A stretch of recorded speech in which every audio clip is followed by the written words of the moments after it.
Hello, Bashar. And to you, good day. My name is Joseph. Thank you. Thank you. Joseph. Yes. And recently I've been studying a healing modality. It's quantum healing. Yes. And through this process, I've learned, when I was a kid, I've learned very curious about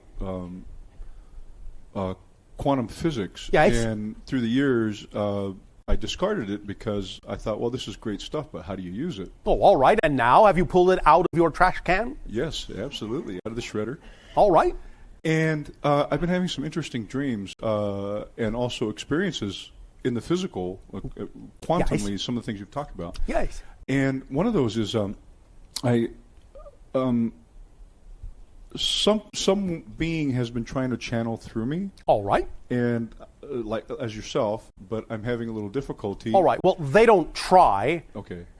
They let you determine the pace. Right. There's a control issue there, I'm sure. And I just... Well, if you say so. Now, you can understand, if we may address this first before you continue. Yes, please. Thank you. What is the worst possible thing that could happen if you allow that information through?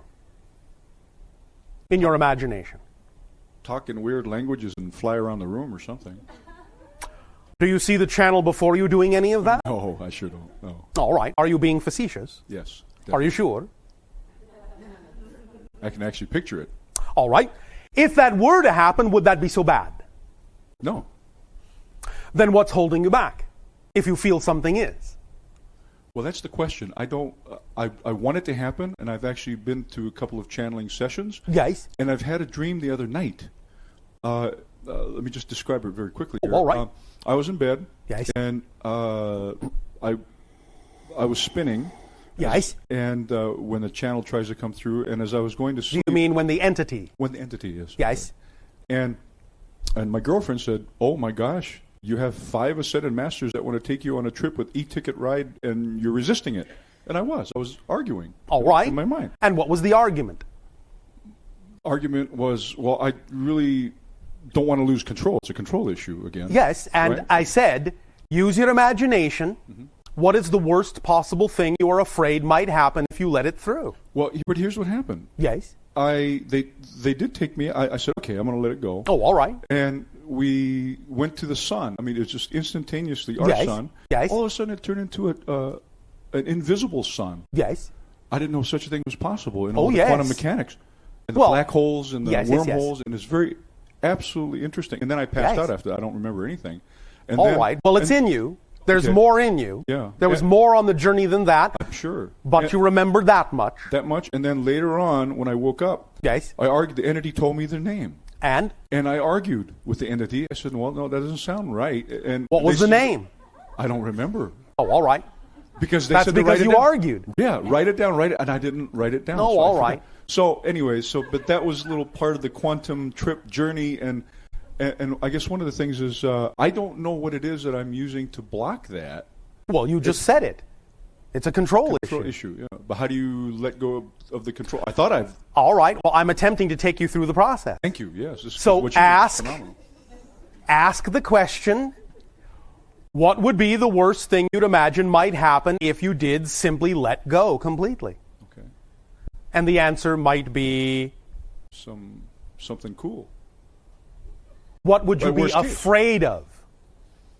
The only reason you would have a control issue is if you are afraid that when you, quote unquote, give up control, something negative might happen. Right. Otherwise, there wouldn't be a control issue. Yeah. I mean, so look in yourself and answer what might be something you're afraid negatively might happen if you, quote unquote, gave up control, although we'll address that phrase in a minute. And I think part of the answer is just coming up now, because I really consciously don't know it. I know. But I know you do know it, so let it come up. When I was, again, going through my process as a kid, yes, I studied, the witchcraft, this and that. And the negative witchcraft? The one you're in. Thank you.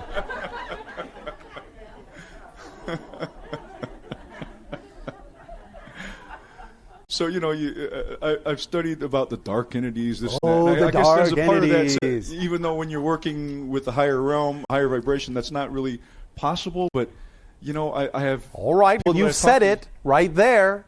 Like unto like. However, you're not sure about yourself. You know you have a dark aspect, like all of you do. Like everyone does. Except the one. But that's all right. That's all right. Acknowledging you have the dark side and allowing it to be an equal choice to the light side is what allows you the freedom to choose the light manifestation, not be afraid that a dark manifestation will occur in contradiction to your choice. Yes. It's allowing them to be equal choices that gives you the power and the ability to choose and know that your choice will stick. It's only assuming, by definition, that the dark side somehow has some mysterious ability to overpower your choice that you then give it the power to appear to do so. Right. But you know all this. Right. Well, but now the process that you go through with your channel, yes. There's a conscious and then there's, an unconscious? Yes, there are many levels. Different levels.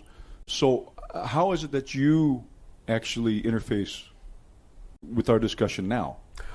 First and foremost, to address the specific aspect in your question that most connects to this conversation, the channel going in knew there would be absolutely no reason in this life for him to have chosen to bring anything through that was not going to in some way, shape, or form be of benefit.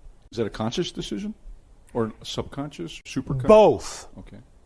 It just became the obvious choice. In other words, to put it pragmatically in your language, the channel said something to himself like, why would I bother doing this if it wasn't going to be for a good reason? Yeah.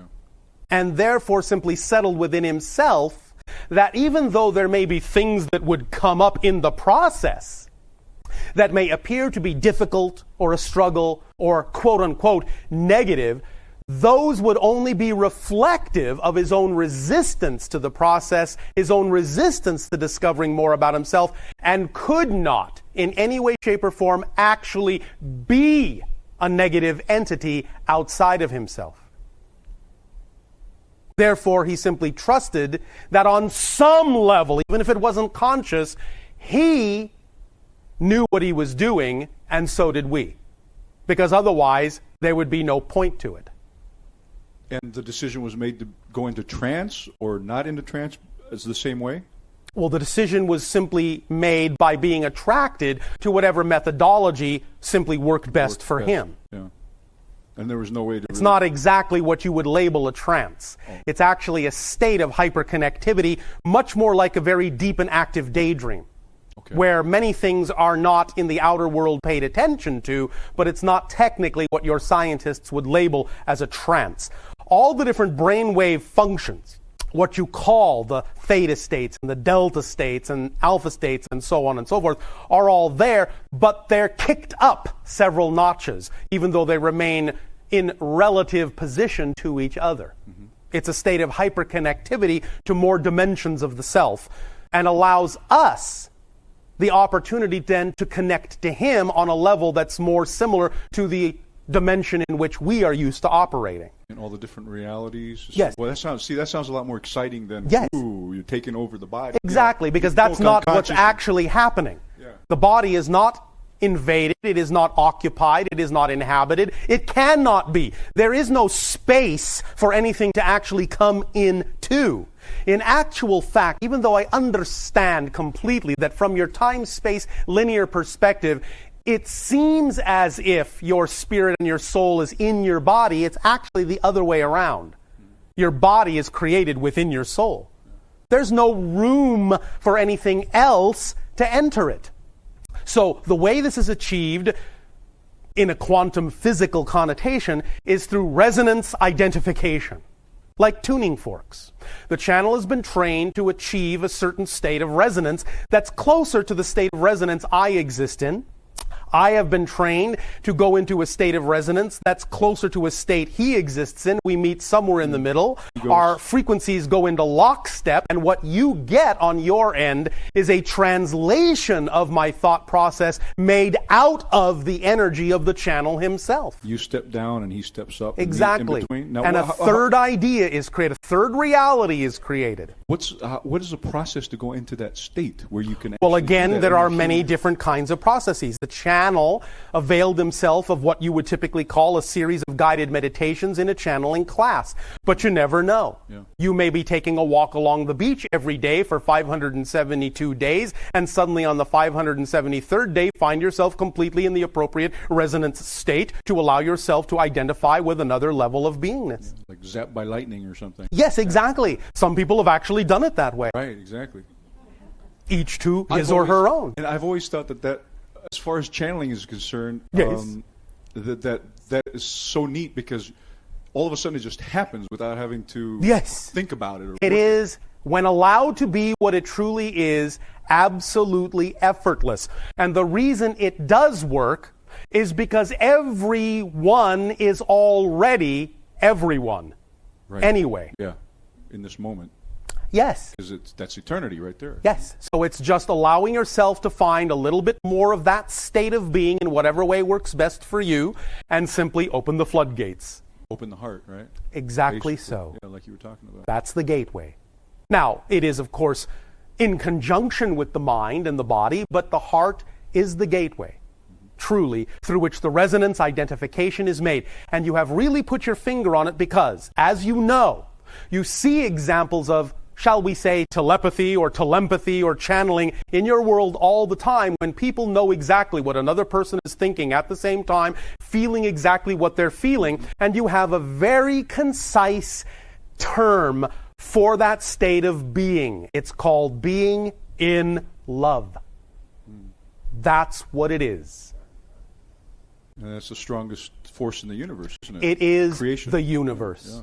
Yeah. It is the substance of the universe. The vibration of the universe is what you translate in your time-space reality as unconditional love. And that's how, to me anyways, quantum physics really is proving that force is that, with the super strings and all the wormhole, all the stuff. All the same thing. It all basically thing. Boils down to that. Yes. Your scientists are simply finding terms to label these things with that they can relate to. But they're saying the same thing that has been said for thousands of years by what you call your mystics and yogis and so on and so forth. It's all the same. Wow. And it all boils down to being in love. With life and everything else. Yeah. With everything, including yourself. Amen. Amen. Amen to that. Thank you. Yes, thank you.